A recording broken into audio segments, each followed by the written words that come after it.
ತುಂಬ ಎಂಜಾಯ್ ಮಾಡಿದ್ವಿ ಸರ್. ಅದೇ ಒಂದು ವರ್ಷಕ್ಕೆ ಒಂದ್ಸತಿ ಅಲ್ಲ, ದಿನ ಸೆಲೆಬ್ರೇಷನ್ ಇರುತ್ತೆ. ಪ್ರತಿಯೊಬ್ಬರೂ ಅಷ್ಟೇ ಅಪ್ಪು ಅಭಿಮಾನಿಗಳು ದಿನ ಸೆಲೆಬ್ರೇಟ್ ಮಾಡ್ತಾನೆ ಇರ್ತೀವಿ ಸರ್.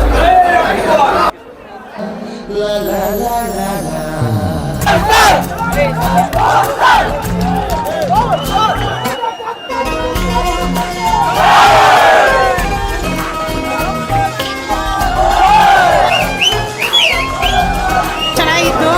ಅಪ್ಪು ಅವ್ರನ್ನ ನೋಡಿ ತುಂಬ ಖುಷಿ ಆಯಿತು. ಅಪ್ಪು ಜೀವಂತವಾಗಿದ್ದಾರೆ. ಹೊಸ ಫಿಲಮ್ ಹೆಂಗ್ ರಿಲೀಸ್ ಆಗುತ್ತೋ ಅದೇ ಥರ ಎಲ್ಲ ಜನ ನೋಡ್ತಾ ಇದ್ದಾರೆ. ತುಂಬ ಖುಷಿ ಆಯಿತು. ಇಟ್ಸ್ ವೆರಿ ನೈಸ್ ಆಯಿತು. ಫಸ್ಟ್ ಟೈಮ್ ಎಕ್ಸ್ಪೀರಿಯನ್ಸ್ ಅದು ಇಲ್ಲಿ ಕೂತ್ಕೊಂಡು ನೋಡ್ತಾ ಇರೋದು ತುಂಬ ಚೆನ್ನಾಗಿತ್ತು. ಏನು ಹೇಳೋದು boss, super. Power star, always power star. ಹೊಸ ಮೂವಿಗೂ ಇಷ್ಟು ಜನ ಸೇರಲ್ಲ, ಹಂಗೆ ಸೇರಿದಾರಲ್ಲ, ಅದೇ ಖುಷಿ.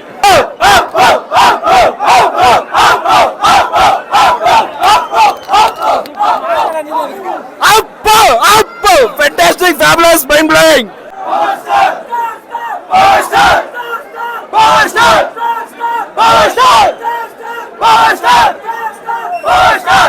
ಇರ್ಲಿ it's okay. Super, always love you Appu boss. ತುಂಬ ಚೆನ್ನಾಗಿತ್ತು. ಮತ್ತೆ ಮುಂದಿನ ವರ್ಷಕ್ಕೋಸ್ಕರ ಕಾಯ್ತಿದ್ವಿ ಅಪ್ಪು ಸರ್ ಫಿಲ್ಮ್ ಬರೋಕ್ಕೋಸ್ಕರ.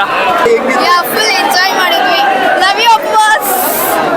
ಬಹಳ ಈ ತರ ಮೂವಿ ಕುಟುಂಬ ಸಮೇತ ಕುತ್ಕೊಂಡು ನೋಡುವಂತ ಫಿಲಮ್ ಈ ಕಾಲದಲ್ಲಿ ಯಾವುದು ಬರಲ್ಲ. ಅಪ್ಪು ಅವರ ಪ್ರತಿಯೊಂದು ಫಿಲಮ್ ಈ ತರ ರಿಲೀಸ್ ಮಾಡ್ತಾ ಇರಲಿ, ಇದೇ ತರ ಇರುತ್ತೆ. ಅಪ್ಪು ಯಾವತ್ತು ಅಮರ. ಜೈ ಅಪ್ಪು ಬಾಸ್. 100% ಎಂಜಾಯ್ ಮಾಡಿದ್ವಿ. ಬರ್ಡೇ ಇರುವಾಗ ಹೆಂಗೆ ಸೆಲೆಬ್ರೇಷನ್ ಹೆಂಗಿತ್ತು? ಸೆಲೆಬ್ರೇಷನ್ ಪ್ರತಿ ವರ್ಷ ಯಾವಾಗೂ ಜೋರೆ. ಈ ವರ್ಷನೂ ಜೋರೆ, ಮುಂದಿನ ವರ್ಷನೂ ಜೋರೆ, ಇನ್ನು ಯಾವಾಗೂ ಜೋರೆ. ಕಾಮೆಂಟ್ ಮಾಡೋರೆಲ್ಲ, ಕೆಲಸನ ಮಾಡೋರೆಲ್ಲ ಟೀಕೆಗಳಿಗೆ ಕಿವಿ ಕೊಡಬೇಡ. ಅವರಿಗೆ ಯಾರು ಹೋಲಿಕೆ ಇಲ್ಲ. ಜೈ ಅಪ್ಪು ಬಾಸ್.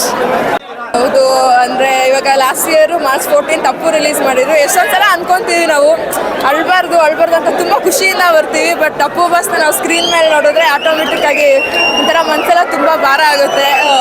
ಕಣ್ಣೀರು ತಾನಾಗೆ ಬರುತ್ತೆ. ಅಪ್ಪು ಬಾಸ್ ತುಂಬ ಮುದ್ದಾಗಿ ಕಾಣಿಸ್ತಿದ್ದಾರೆ. ರಮ್ಯಾ ಮ್ಯಾಮ್ ಕೂಡ ಅಷ್ಟೇ ಸಖತ್ತಾಗಿ ಕಾಣಿಸ್ತಿದ್ದಾರೆ. ಆ್ಯಂಡ್ ನಾವು ಇದೇ ಮಾರ್ಚ್ 15 ಭಾನುವಾರ 8:00ವರೆಗೆ ಮಹಿಳಾ ಅಭಿಮಾನಿಗಳು ಎಲ್ಲ ಸೇರಿಕೊಂಡು ಇದೇ ನರ್ತಕಿ ಚಿತ್ರಮಂದಿರದಲ್ಲಿ ಸೆಲೆಬ್ರೇಷನ್ ಸ್ಟಾರ್ಟ್ ಮಾಡಿದ್ದೀವಿ. ಸೊ ಎಲ್ಲ ಫ್ಯಾನ್ಸು, ಸ್ಪೆಷಲಿ ಲೇಡೀಸ್ ಯಾರೇ ಇದ್ರೂ ಎಲ್ಲ ಅಪ್ಪು ಅಭಿಮಾನಿಗಳು ಬನ್ನಿ. ಅವತ್ತು ಅಪ್ಪು ಹಬ್ಬನ ಇನ್ನೂ ಚೆನ್ನಾಗಿ ಸೆಲೆಬ್ರೇಟ್ ಮಾಡೋಣ. Thank you. ಅಪ್ಪು ಬಾಸ್ಗೆ ಥ್ಯಾಂಕ್ ಯು ಸರ್. ಅಂದರೆ ನಾವು ಈ ಮೂವಿನ ಮಿಸ್ ಮಾಡ್ಕೊಂಡಿದ್ದೀವಿ. ಆ್ಯಕ್ಚುಲಿ ಥಿಯೇಟ್ರಲ್ಲಿ ನೋಡೋದಕ್ಕೆ ನೋಡಿರಲಿಲ್ಲ. ರಿಲೀಸ್ ಆಗ್ತಿರೋದಂತೂ ಅಪ್ಪು ಬಾಸ್ ಮೂವಿಗಳು ನಮಗೆ ತುಂಬ ಖುಷಿ ಆಗ್ತಾ ಇದೆ. ಫೈನಲಿ ಥಿಯೇಟ್ರಲ್ಲಿ ನೋಡ್ತಾ ಇರೋದಕ್ಕಂತೂ ಫುಲ್ ಖುಷಿಯಾಗಿದೆ. Thank you so much. ಮತ್ತು ಬಾಸ್ಗೂ ಕೂಡ ನಾವು ಯಾವಾಗಲೂ ಮಿಸ್ ಮಾಡ್ಕೊತಾ ಇದ್ದೀವಿ ತುಂಬಾ. I love you, I miss you. Super ಆಗಿದೆ ಅಣ್ಣ. ಪುನೀತ್ ರಾಜ್ಕುಮಾರ್ ಹೆಂಗಿದ್ದಾರೆ ಆ ಥರನೇ ಇದ್ದಾರೆ. ನಾವು ಹುಡ್ದಾಗಿಂದನೂ ಅಪ್ಪು ಸರ್ ಫ್ಯಾನೇ ಆಯಿತಾ. ಕೊನೆಯವ್ರಿಗೂ ಅವ್ರ ಫ್ಯಾನಾಗಿ ಹೇಳ್ತೀವಿ. ಅವ್ರು ಯಾವುದೇ ಪಿಕ್ಚರ್ ಬರಲಿ ಕೊನೆಯವ್ರಿಗೂ ನೋಡ್ತೀವಿ, ಕೊನೆಯವ್ರಿಗೂ ಇಷ್ಟಪಡ್ತೀವಿ ಸರ್. ಸಿಲ್ವರ್ ಜಿಪ್ಲಿ ಓಡಿರೋದು ಅಪ್ಪು ಬಾಸ್. ಅವ್ರು ನೋಡ್ರೇನೆ ದೇವ್ರನ್ನ ನೋಡೋ ತರಣ ಆಗ್ತದ. ನಾವು ದೇವ್ರನ್ನ ನಿರ್ವಾಣ ನೋಡಿದೀವೋ ಇಲ್ವೋ ಗೊತ್ತಿಲ್ಲ. ನಿಜವಾಗ್ಲೂ ನೋಡಿರೋ ದೇವ್ರ ವ್ಯಕ್ತಿ ಅಂದರೆ ನಮ್ಮ ಅಪ್ಪು ಬಾಸೆ ಸರ್. ಇದುವರೆಗೂ ನೋಡಿರೋ ದೇವ್ರ ವ್ಯಕ್ತಿ ಅಂದರೆ ನಾನು ರಿಯಲ್ ಆಗಿ ನಮ್ಮ ಅಪ್ಪು ಬಾಸೆ ನನ್ನ ದೇವ್ರ ಟ್ರೀಟ್ ಮಾಡೋದು ಸರ್. 2005 ಬಂದಿರೋ ಫಿಲಮ್ ಇದು. ಇವತ್ತು ಫಸ್ಟ್ ಶೋ ರಿಲೀಸ್ ಆದ್ರೂ ಫ್ಯಾಮಿಲಿ ಕ್ರೌಡ್ ಬಂದು ಕೂತಿದೆ ಅಂದರೆ ಅಪ್ಪು ಸರ್ಗೆ ಇದು ಪವರ್ ಸರ್. ಅದು ಪವರ್ ಸ್ಟಾರ್ ಅಂತ ಸುಮ್ಮನೆ ಕರಿತಿರ್ಲಿಲ್ಲ ಅವ್ರನ್ನ. ಮಾರ್ಚ್ ತಿಂಗಳು ನಮ್ಗೊಂಥರ ಸ್ಪೆಷಲು ಸರ್. ಯಾಕಂದರೆ ಅವ್ರ ಬರ್ಡೇ ತಿಂಗಳು, ಆಮೇಲೆ ರಿಲೀಸ್ ಆಗ್ತಿರೋ ಫಿಲಮು. ನಮ್ಮ ತಂದೆ ತಾಯಿ ಅಣ್ಣವ್ರ ಅಭಿಮಾನಿ ಆಗಿದ್ರು ಸರ್. ನಾವು ಅಣ್ಣವ್ರ ಮಕ್ಕಳು ಅವ್ರ ಅಭಿಮಾನಿ, ಶಿವಣ್ಣನ ಅಭಿಮಾನಿ, ಅಪ್ಪು ಸರ್ ಅಭಿಮಾನಿ. ಬಟ್ ಏನು ಅಂದರೆ ಅವ್ರು ಹೋಗಿ 4 ವರ್ಷ ಆಯಿತು ಸರ್. ಈ ಅಕ್ಟೋಬರ್ ಅಂದರೆ 5 ವರ್ಷ ಆಗುತ್ತೆ. ತುಂಬ ಬೇಜಾರಿದೆ ಅದೊಂದು. ನಾವು ಏನೇ ಕೆಲಸ ಮಾಡಿದ್ರು ಅವ್ರಿಗೊಂಥರ ಅವ್ರಿಗೊಂದು ಟ್ರಿಬ್ಯೂಟ್ ಮಾಡ್ದಂಗೆ ಸರ್ ನಾವು ದಿನ ಕೆಲಸ ಮಾಡೋದ್ರಲ್ಲಿ. Thank you. ಆಗಿತ್ತು ಮೂವಿ. ಇಷ್ಟು ದಿನ ಟಿವಿಯಲ್ಲಿ ನೋಡ್ತಾ ಇದ್ರಿ ಅಣ್ಣನ. ಇವತ್ತು ಒಂದು ವರ್ಷಕ್ಕೆ ಒಂದ್ಸತಿ ಬರುತ್ತೆ ಮೂವಿ. ನಮಗೇನೋ ಒಂಥರ ಖುಷಿ ಇದೆ, ಸಂಭ್ರಮ ಇದೆ. ಬೆಳಗ್ಗೆ 8:30 9 ಗಂಟೆಗೆ ಬಂದು ಜೋಶ್ ನೋಡಿ ಒಳಗಡೆ ವೆಯ್ಟ್ ಮಾಡ್ತಾಯಿದ್ರಿ, ತುಂಬ ವೆಯ್ಟ್ ಮಾಡ್ತಿದ್ರಿ. ಚೆನ್ನಾಗಿತ್ತು ಮೂವಿ. ಓವರಾಲ್ ನಾವು ನೋಡಿರೋದು ಮೂವಿ ನೀವು ಬೆಸ್ಟ್ ಸತ್ಯ ನೋಡಿದ್ರು ಬೋರ್ ಹೊಡೆಯಲ್ಲ. ಬಾಸ್ದು ಥ್ಯಾಂಕ್ಸ್. ಜಾಸ್ತಿ ಆಗಿದೆ, 10 ಪಟ್ಟು ಜಾಸ್ತಿ ಆಗಿದೆ ಅಪ್ಪಕ್ಕಿಂತ. ಮೊದಲನೇ ರಿಲೀಸ್ ನೋಡಿದ್ವಲ್ಲ ಅದಕ್ಕಿಂತ 10 ಪಟ್ಟಿದೆ. ಇದು ದಿನೇ ವರ್ಷಕ್ಕೂ ಜಾಸ್ತಿನೇ ಆಗ್ತಾ ಇದೆ. ಏನಂದ್ರೆ ಹೀಗೆ ಪ್ರತಿ ವರ್ಷ ಒಂದೊಂದು ಮೂವಿ ಬರುತ್ತೆ, ಬರ್ತಾ ಇರಲಿ ಅಂತಾನೆ ಪ್ರತಿ ವರ್ಷನೂ ಬರುತ್ತೆ. ಅಪ್ಪು ಯಾವತ್ತು ಅಜರಾಮರ ಸರ್. ನಮ್ಮ ಅಪ್ಪು ಬಾಸ್ ನೋಡೋದಕ್ಕೆ ನಮಗೆ ಭಾಳ ಖುಷಿ. ಅವ್ರನ್ನ ನಾವು ಯಾವಾಗಲೂ ಇಲ್ಲಿಟ್ಕೊಂಡು ಪೂಜಿಸ್ತಿದ್ದೀವಿ.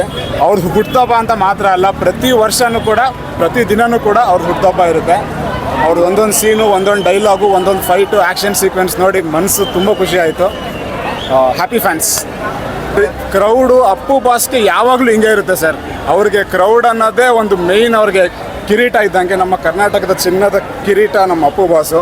ಸೊ ಈ ಥರ ಕ್ರೌಡ್ ಯಾವಾಗಲೂ ಇರುತ್ತೆ ಅವ್ರಿಗೆ. ನೋಡಿ ಖುಷಿ ಆಯಿತು ಬಾಸ್ ಕ್ರೌಡ್ ನೋಡಿ. Thank you so much sir. Akash film just ಇವಾಗ ರಿಲೀಸ್ ಆಗಿದೆ, ಇವತ್ತು ನೋಡ್ತಾ ಇದ್ದೀವಿ. ಬಟ್ ಇಷ್ಟು ರಶಲ್ಲಿ ನಮಗೆ ಟಿಕೆಟ್ ಸಿಕ್ಕಿದೆ, ನಾವು ಫಿಲಮ್ ನೋಡ್ತಾ ಇದ್ದೀವಿ, ಹೊಸ ಫಿಲಮು ಅನ್ನೋ ಎಷ್ಟು ಎನರ್ಜಿ, ಫುಲ್ಲು ಖುಷಿಯಾಗಿದೆ. ನಾನಂತೂ ನನ್ನ ಹೇಸ್ನ ಮರೆತು ಚೆನ್ನಾಗಿ ಕುಣಿದು ಎಂಜಾಯ್ ಮಾಡಿಬಿಟ್ಟೆ.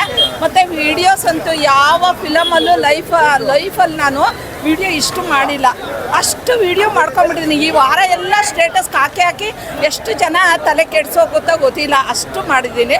ಬಟ್ ಅಪ್ಪು ಇದ್ದಾರೆ, ಇಷ್ಟು ಚೆನ್ನಾಗಿ ಮಾಡಿದ್ದಾರೆ. ಆ್ಯಕ್ಟಿಂಗು ನಾರ್ಮಲ್ ಆಗಿ ಮಾಡಿದ್ದಾರೆ. ಸಖತ್ತು ಖುಷಿ ಆಗ್ತಾಯಿದೆ, ಸಖತ್ತು ಎನರ್ಜಿ ಸಿಗ್ತಾ ಇದೆ ನಮಗೆ.